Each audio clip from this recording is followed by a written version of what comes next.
And this is what I'm talking about. There are properties that people have that are alligators that every single month they're paying mortgages for something that's not being used. So they're paying money that's just going nowhere, and it doesn't help them, doesn't help the community, doesn't help you. And so this is where you can just come in and step into the situation and say, hey, let me help out here.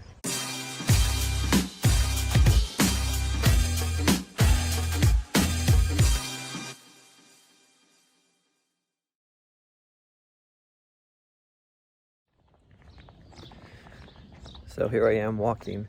It's 6:13 in the morning. I do a mile loop every morning, and then several miles during the day, and then of course at night with the dog. And one of the things that I do is I walk my neighborhood looking for houses. And there are so many houses right in your own backyard that if you are looking for them, you'll see the signs of neglect. I'm going to show you two of them. There's actually three that I know of in my neighborhood that are houses that could use some TLC or have some problems. Right now, there are some properties that landlords have that are they're alligators. They eat every single month money. Let me show you this. So this guy here, you can see the shrubs. They're all overgrown. You can't even get to the walkway to the front door because the shrubs come over so far. This house has been vacant for a number of years. They bought it at the height of the market in 2005 and 6. I've spoken to the owner one time. I saw him come over. He lives in the Bay Area, and he has comes over like once a month just to check on his house. But slowly his house has been getting worse and worse and worse. He used to come over, like mow the lawn and just keep up on it, but you can tell that there's signs of starting to slip here. And this is what I'm talking about. There are properties that people have that are alligators that every single month they're paying mortgages for something that's not being used. So they're paying money that's just going nowhere, and it doesn't help them, doesn't help the community, doesn't help you. And so this is where you can just come in and step into the situation and say, hey, let me help out here. You interested in selling this house? At the time he wasn't. He's like, no, I love this house, I'm gonna live here. That was about 3 years ago when I talked to him last. I need to reach out to him again because the neighborhood has changed. There's been some drive-by shootings at his neighbor's house right next door. There's a lot of craziness going on there. There's a house down the street here that for the last 18 months has had debris. The grass is like super tall. All the trees have been trimmed, and all the debris has just been sitting there for literally 18 months. I contacted the owner, and he's like, yeah, no, I don't want to sell, but I will rent. And then, months will go by and nothing happens. And then, so finally, when I contacted him again, he's cleaned it up, but it hasn't been rented out yet. So it's still sitting there. And he has a mortgage on it. So every single month he's paying hundreds of dollars, if not thousands. It's not thousands. That's not, he bought the mortgage back in the low, during the crash. So he bought, I think he has a mortgage on it for like $150,000. So maybe he's paying like, $1,200-$1,500, whatever. But still, that's, $1,200-$1,500 a month. That's not going away. So it's actually like thousands of dollars a year that's just lost. And this is what happens. And so there are these properties that you can identify that have opportunity for you to purchase, to buy, to offer some kind of assistance, some kind of help. Maybe they don't want to sell, but they want to rent it. And you can do a sandwich, lease in there. You can do some kind of lease options, possibly. Let me show you this other house here. All right, so you can see the U-Haul truck here. There's been a U-Haul truck here off and on for the last 45 days. You got junk in the yard. You can see here there's a broken garage door. This property is a rental. It's been a rental forever. And it's only gotten worse. You can see all the debris up in the front there. They had a 40-yard dumpster out here the other day. It's gone now. Homemade paint job, broken fence. I mean, this is just like they're throwing their debris in the neighbor's yard. This is just a house that screams, hey, I need help. And you can see that there's just opportunities. Like, this is not a bad neighborhood. These homes here are selling between, we've had some sell is close around the $600,000 mark, and then, but on average they're between high threes, low fours. We're right around the median price point. Our median price point is $376,000, and they're selling right around that price point. So we're we're in the median neighborhood. We're not in the lower neighborhood. We're not in the upper class neighborhood, but it's just a median neighborhood. A lot of people that have bought here just have bought and have lived on, just working, and the appreciation's taking the property values to where it needs to go. However, there's opportunity here. This is what I'm saying. There's three houses that I've identified in my own neighborhood just by walking. And what could you do if you actually put some real effort into it? This is just me walking my neighborhood. You can get in a car and drive around neighborhoods and start to identify these properties here. And here's the thing about it is the house that had the 40-yard dumpster, and the this is funny. One year we went there, so all of those renters with the craziness and the debris. One year we went there for Halloween because we're trick-or-treating in our neighborhood, and this is a popular neighborhood. A lot of people want to come here and do trick-or-treating with their kids, and so it's a safer neighborhood, except for the drive-by I mentioned. But again, that was a specific house for a specific purpose, for a specific particular family that invites that kind of people in the area. So it wasn't just like, hey, we're gonna go hit this neighborhood. It was, we're gonna hit this house. And even then about the drive-by, I don't even know, like someone reported it, like, hey, did you guys hear about the drive-by? And it happened to be the mom who lives in the house reported it. So again, I don't know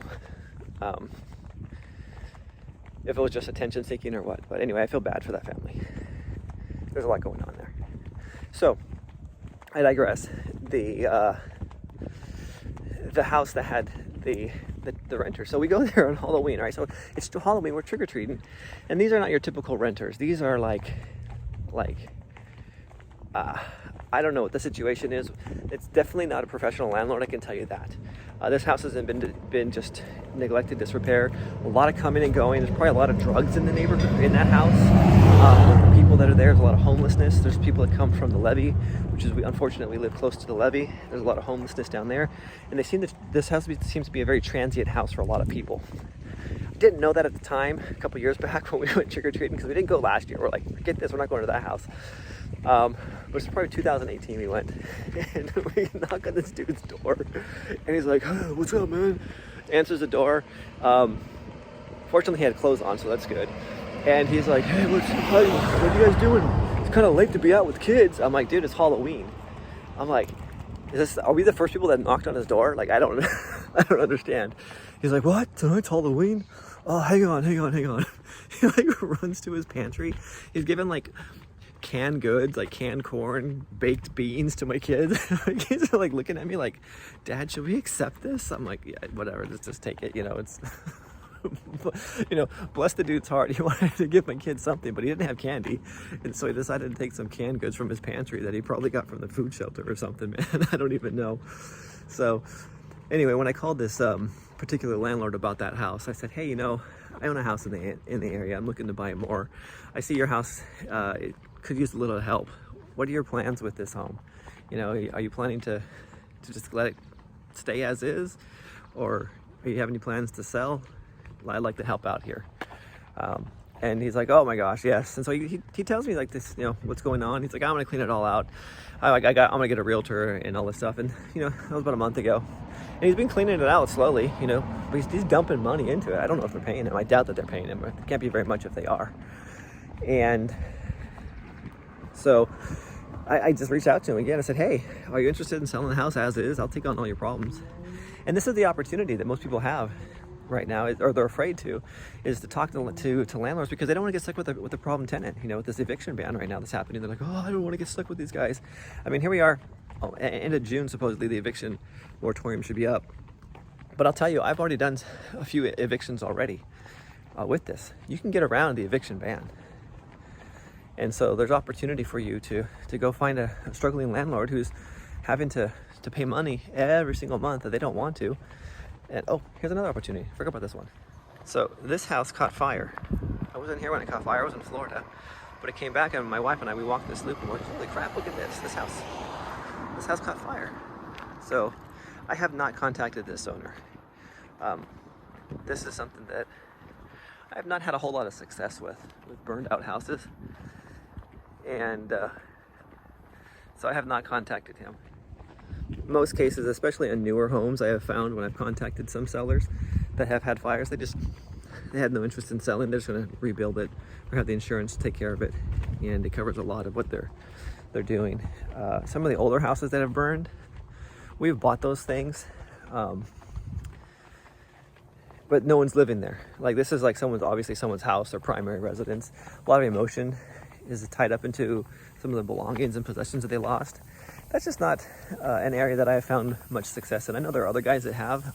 Me personally, I haven't, and that's okay. So anyway, there are, like I said, individuals, sellers, or landlords that would rather sell their property. And if you can come in and offer them some help, then hey, more power to you. This is just one of the many ways that I'm finding properties in this market. Just walking your neighborhood. When I go to my office after lunch, I walk my neighborhood around lunch. I'm finding opportunities there as well. So there's opportunities everywhere. You just have to be looking for it and know what to look for. And that's the reason why I put together my free class. So every Monday at 10 a.m. Pacific Standard Time for about an hour, I meet and teach what I'm doing in the local market. And I also train on what you guys can do as well. If you're locally and you want to come on in. We have a training room. You can come sit in the training room, and we can work together. Or if you want to do it virtually, you can watch the Zoom training as well, and learn exactly what we're doing. There's going to be a teaching component. There's going to be a learning component, of course, and there's also going to be some role playing too, because putting all this into practice takes effort, takes refined work, and we're going to do that as well. So every Monday, that's what we're going to do. And the purpose for this is severalfold. Is one, so you can get out there and see if real estate's what you want to do. I mean, you don't know until you actually try. This may be something that you just want to latch onto and just run with and make a lot of money and be great with it. Or you may realize that this is not what I want to do. This is a little bit more intensive than I thought.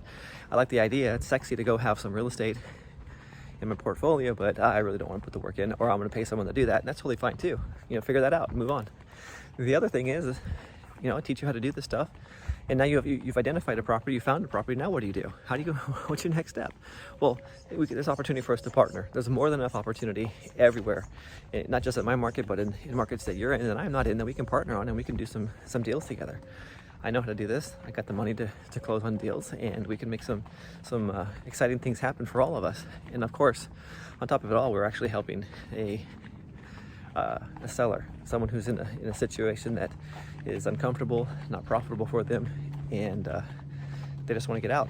And so that's the best part about it, is we're able to help everybody. It's a win-win-win-win-win. I'm winning, you're winning, they're winning, everybody's winning. So if you're interested in that, go ahead and just comment and say, comment Deal Finder, and what I'll do is I'll send you the link for the Zoom so you can register, so you can show up, or I'll give you the address and you can come to my office, into the physical location. You can learn in our training classroom with our whiteboard, and we can go from there. All right, just remember, you're only one deal away from changing your entire financial future. It just takes one deal, and that one deal can give you the taste of what it's like to have financial freedom. All right, I'm Ryan Nickel, Bootstrap REI. I'll see y'all later.